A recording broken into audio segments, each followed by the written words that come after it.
Shalom, saudara yang dikasihi Tuhan, kita berjumpa kembali melalui pesan pastoral pada hari ini. Ya. Pesan pastoral hari ini akan berbicara mengenai visi dan aksi. Ya, visi dan aksi. Mari kita akan coba melihat pada kitab Kejadian pasal 13 ayat 14 sampai 17. Kejadian pasal 13 ayat 14 sampai dengan ayat yang ke-17. Setelah Lot berpisah daripada Abram, berfirmanlah Tuhan kepada Abram, pandanglah sekelilingmu dan lihatlah dari tempat engkau berdiri itu ke timur dan barat, utara dan selatan. Sebab seluruh negeri yang kau lihat itu akan kuberikan kepadamu dan kepada keturunanmu untuk selama-lamanya. Dan aku akan menjadikan keturunanmu seperti debu tanah banyaknya, sehingga jika seandainya ada yang dapat menghitung debu tanah, keturunanmu pun dapat dihitung juga. Bersiaplah, jalanilah negeri itu menurut panjang dan lebarnya, sebab kepadamulah akan kuberikan negeri itu. Amin. Apa yang kita baca ini adalah merupakan ucapan Tuhan yang disampaikan kepada Abraham ketika atau usai Abraham berpisah dari Lot. Karena dua-duanya itu sama-sama diberkati, Lot sebagai keponakan diberkati, Abraham pamannya juga diberkati. Padahal yang dipanggil keluar dari Haran menuju ke tanah perjanjian itu kan Abraham, Lot ikut. Tapi justru di sini kita melihat kebaikan Tuhan, bukan hanya Abraham yang diberkati, tapi Lot juga diberkati. Tetapi berkat ini juga menimbulkan masalah. Sehingga ketika mereka sama-sama kaya, ya, Abraham dan Lot sama-sama banyak kambing dombanya, banyak hamba sahayanya, gembala-gembalanya. Masalahnya timbul karena padang pasir tidak cukup luas untuk menghidupi ternak mereka, sehingga terjadi perkelahian, pertengkaran antara gembala-gembala Abraham dan gembala-gembala Lot. Nah, Abraham mengambil satu kebijakan, Lot dipanggil, dan Abraham berkata, Lot, kita ini kan saudara, kita kan kerabat, nggak baiklah kalau kita berkelahi terus, ya. Jangan ada perkelahian di antara kita, kira-kira begitu. Lot, bukankah seluruh tanah ini terbuka di hadapanmu? Silahkan kau memandang. Kalau kau ke kiri, aku ke kanan.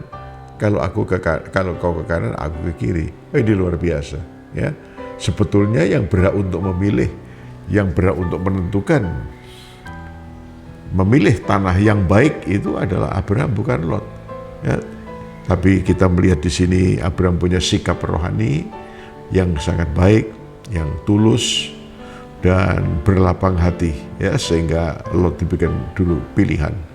Nah, ini menjadi pelajaran juga bagi kita, bagi Anda, bagi saya, bagi kita umat Tuhan, agar kita juga belajar untuk menempatkan orang lain di tempat yang terutama. Diri kita yang kedua nggak masalah, ya. Nah, baik. Dan akhirnya memang dalam kisah itu dikisahkan, dalam cerita itu dikisahkan bahwa Lot bukan bodoh, dia pinter, ya. Dia menghitung, dia melihat, memandang, mengkalkulasi, dia memilih tanah yang baik, ya. Tanah yang baik. Sehingga saking baiknya tanah itu digambarkan sebagai bagikan taman Tuhan. Ini ekspresi bahwa tanah yang dipilih oleh Lot itu memang secara material memang tidak salah, ya, tidak salah. Apa pilihan dari Lot tidak salah karena memang tanah itu subur, tanah itu baik, bagikan taman Tuhan katanya. Nah, tentu ya saya tidak tahu apakah Abraham itu kecewa atau bagaimana, ya, tapi tentu tidak, ya. Ya, mungkin sedikit sedih karena yang tersisa ini adalah tanah yang kurang baik dibandingkan tanah yang dipilih oleh Lot gitu ya. Tapi di tengah-tengah situasi yang seperti itu, Tuhan datang kepada Abraham dan Tuhan berfirman, Abraham, coba kau berdiri, ya, kau berdiri, dan dari tempat kau berdiri itu, kau lihat dari ujung timur sampai ujung barat, utara dan selatan. Sejauh mana kamu dapat melihat, itu pada ayat yang ke-14 ya, sejauh mana kamu dapat memandang, sejauh mana kamu dapat melihat, aku akan memberikan tanah itu kepadamu dan kepada keturunanmu. Apa ya di sini yang pelajarannya apa ya?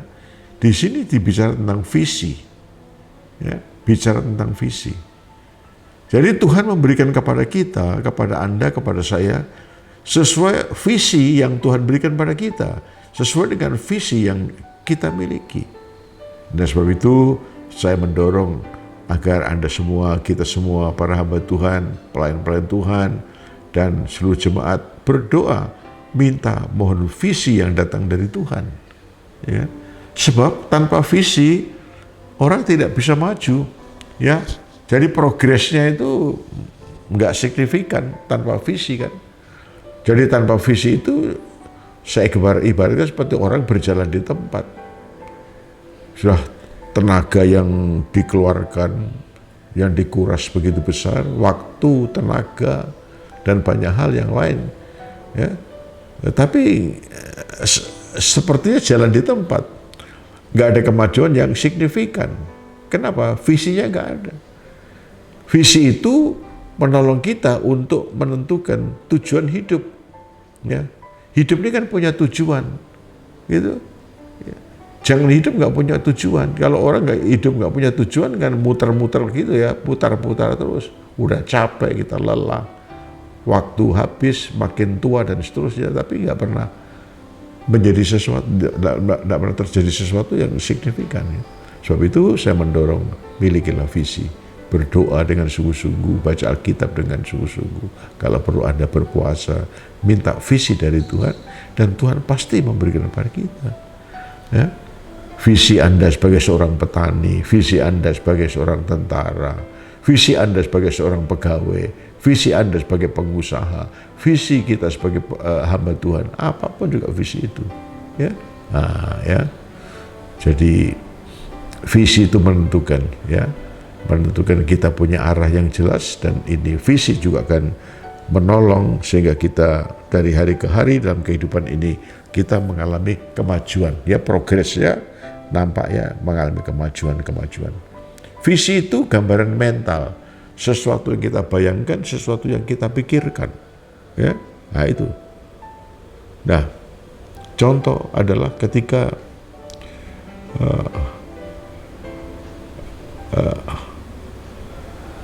penemu mesin uap itu siapa itu ya? Nah, itu. Dia melihat uap, ya, kisahnya begitu. Dan, nah, uap ini kan, ya cuma hilang begitu, sekejap hilang. Ya. Tapi bagaimana dia mulai berpikir bagaimana uap ini satu potensi yang bisa bermanfaat untuk manusia. Ya, nah, seperti itu. Dia memikirkan dan akhirnya dia meneliti, dia bekerja keras. Akhirnya dia menemukan itu mesin uap pertama di dunia ini. Ya, seperti itu. Nah, banyak hal dalam hal yang lain. Ya. Nah, pesawat misalnya, ya, Wright bersaudara memikirkan bagaimana ya membuat besi bisa terbang. Ya, susah itu pada waktu itu kan ya. Nah, akhirnya terjadi juga kan ya. Wright bersaudara akhirnya berhasil itu ya. Nah, itu dimulai dari visi. Gambaran mental dibayangkan dulu, diimajinasikan dulu gitu ya. Ada seorang yang mengatakan kalau ilmu pengetahuan ini berjalan dari A ke Z. Tetapi kalau imajinasi itu bisa kemana-mana katanya. Ya, sebab itu kita berdoa supaya saya yakin bahwa imajinasi kita, pikiran kita udah dikuduskan. Ya, tentu kita berimajinasi sesuatu yang baik, yang berkenan di hadapan Tuhan. Itulah yang disebut dengan visi. Ya, milikilah visi. Nah, Jadi sejauh mana kamu dapat memandang, kata Tuhan kepada Abraham, aku akan memberikan tanah itu kepadamu dan kepada keturunanmu. Itu visi. Lalu yang kedua, menarik sekali, itu ada actionnya. Ya, ada actionnya itu. Pada ayat yang ke-17 kita melihat tadi, bersiaplah, jalanilah negeri itu menurut panjang dan lebarnya, sebab kepadamu akan kuberikan negeri itu. Jadi Tuhan tidak hanya mau Abraham melihat dari kejauhan, dari ujung timur, barat, utara, dan selatan, tapi Tuhan berkata, bersiaplah, jalanilah menurut panjang dan lebarnya, karena aku akan memberikan negeri yang kau jalan itu. Ini berarti action ya. Visi bagus, ya, tapi visi tanpa action, visi tanpa tindakan, ya tidak pernah menjadi apa-apa. Cuma menjadi mimpi indah, ya, jadi mimpi indah doang, mimpi indah belaka. Tapi dibarengi dengan tindakan, action, ada action. Jadi panjang lebar tanah itu yang harus dijalani, ya. Jadi harus bertindak itu. Nah sama, Tuhan berikan kepada Anda, pada saya, kepada tiap-tiap orang percaya visi. Terserah visi apa itu. Ya, Anda saya mantap dengan visi itu, Anda saya yakin dengan visi itu, bahwa itu dari Tuhan untuk saya, dari Tuhan untukku. Nah, Anda mulai menjalani itu. Action yang pertama tentu kita berdoa dulu sebagai orang percaya. Tuhan, apakah ini berasal daripadamu? Ya, apakah visi ini Engkau berikan kepadaku? Kita mesti berdoa supaya kita punya kepastian. Ya, langkah pertama adalah doa. Langkah yang kedua adalah kita bekerja. Ada istilah lama yang Anda saya kenal barangkali, ora et labora, berdoa dan bekerja. Kan? Doa itu baik, ya, tapi hanya doa tidak cukup. Doa yang tanpa tindakan, iman yang tanpa perbuatan, itu mati, bagian tubuh yang tanpa roh katanya ya. Tubuh tanpa kehidupan. Kita punya visi, kita berdoa, dan kita bertindak oleh anugerah dan pimpinan Tuhan. Nah, kita bekerja, kita kerjakan. Kita kerjakan segala sesuatu apa yang menjadi visi kita, apa yang menjadi kompetensi kita, ya. Yang kita yakin bahwa itu adalah dari Tuhan, ya kita kerjakan, kita bekerja. Tentunya tidak tiba-tiba atau serta-merta menjadi begitu besar, tidak ya. Ya lakukan sesuatu yang kecil-kecilan barangkali ya. Ya. Ada langkah-langkah strategis. Nah, ya, ada langkah-langkah strategis yang harus dilakukan. Menarik sekali dalam kitab Kejadian pasal 41 ada kisah tentang Yusuf, ada tahu itu kan? Ya, Yusuf dihadapkan pada Fir'aun. Ada satu masalah besar di Mesir pada waktu itu, mimpi Fir'aun itu ya. Mimpinya adalah, arti mimpi itu dijabarkan oleh Yusuf bahwa ada 7 tahun masa kelimpahan dan ada 7 tahun masa kekeringan, kelaparan. Nah, bagaimana mengatasi situasi ini? Kalau Anda baca dalam Kejadian pasal 41 bahwa masa kekeringan, masa kelaparan itu begitu dahsyat sehingga orang melupakan 7 tahun masa kelimpahan. Begitu dahsyatnya. Nah, lalu kemudian Yusuf memberikan inisiatifnya. Ketika diminta pendapat oleh Fir'aun, dia dengan kebijaksanaan, dengan bijaksana dari Tuhan, dia memberikan langkah-langkah. Yang pertama adalah bahwa dalam masa 7 tahun kelimpahan itu, seluruh penduduk harus menyerahkan 1/5 dari hasil tanahnya kepada negara. Seluruhnya. Jadi dalam masa 7 tahun itu, ya, seluruh penduduk Mesir harus menyerahkan 1/5 dari hasil panen, hasil ladang itu, ya, kepada negara, kepada Mesir. Yang pertama. Yang kedua, 7 tahun dalam masa kelimpahan itu, Yusuf mengatakan negara harus mengumpulkan gandum Ya, tidak boleh memboroskan, harus mengumpulkan itu. Ya. Untuk menghadapi 7 tahun masa paceklik, masa kelaparan yang begitu dahsyat. Nah, ini strategi, tindakan-tindakan yang sangat strategis. Dan benar-benar Anda melihat di sana gitu.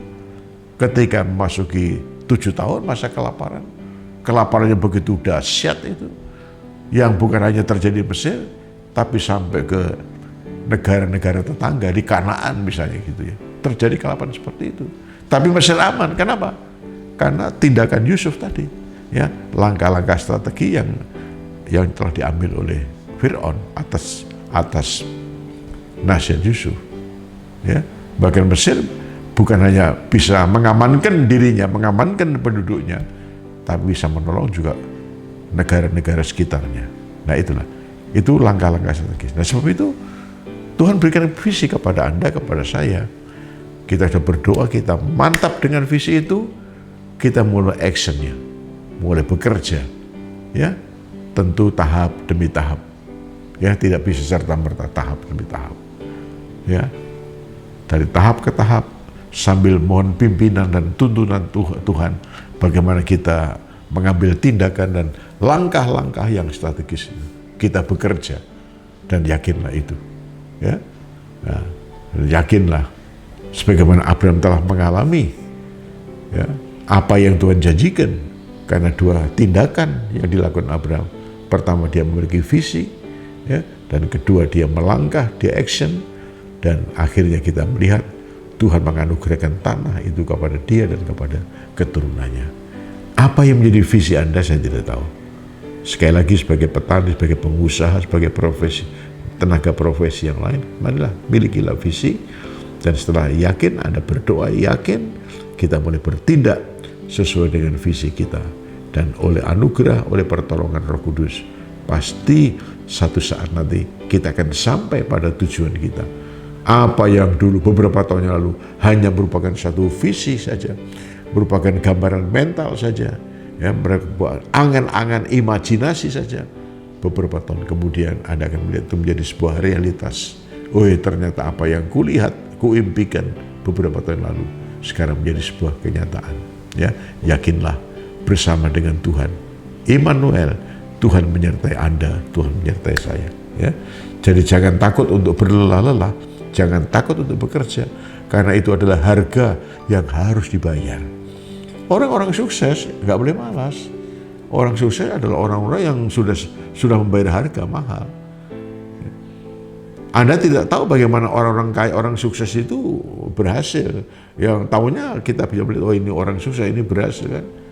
Tapi kan orang tidak mengerti bagaimana dia bekerja keras seperti itu. Ya. Berpikir begitu keras, dia harus membayar harga.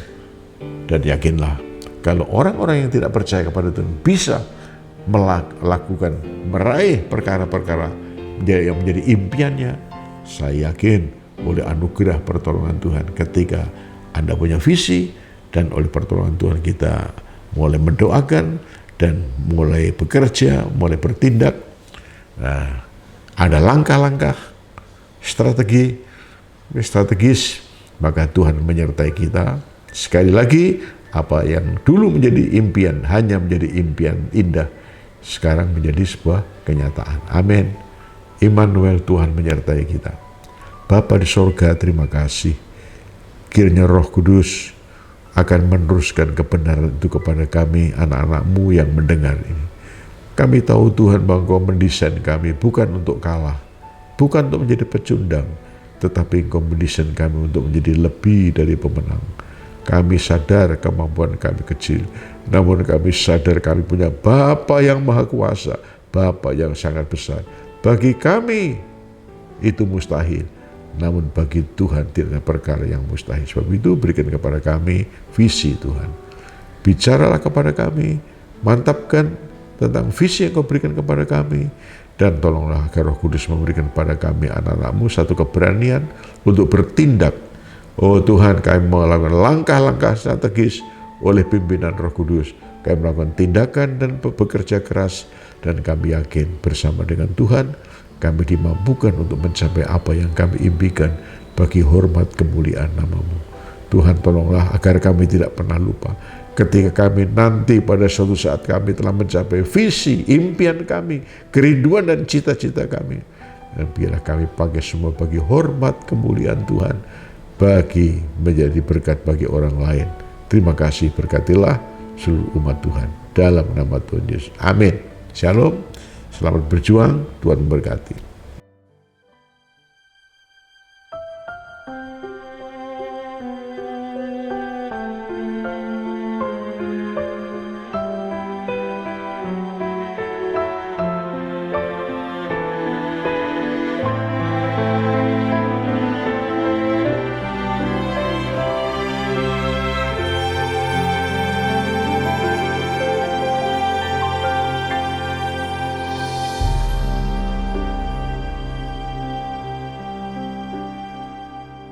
Jangan menyerah, jangan berhenti berharap padanya.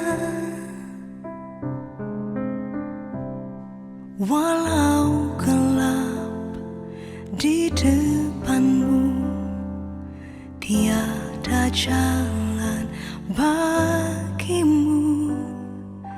Jangan menyerah, jangan berhenti percaya padanya. Izinkanlah Dia bekerja, memberi jalan bagimu.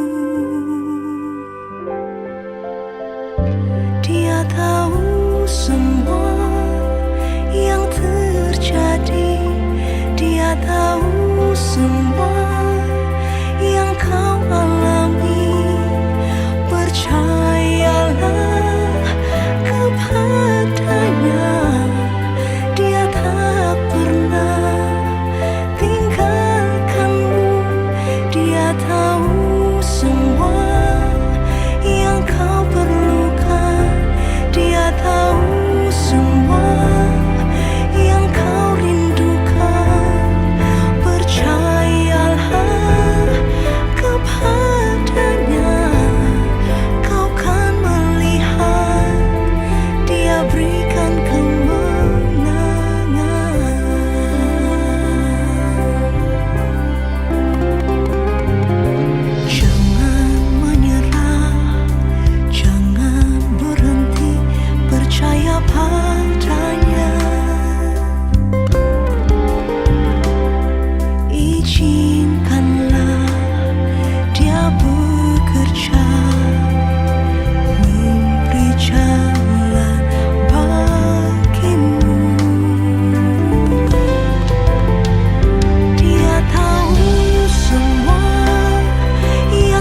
percaya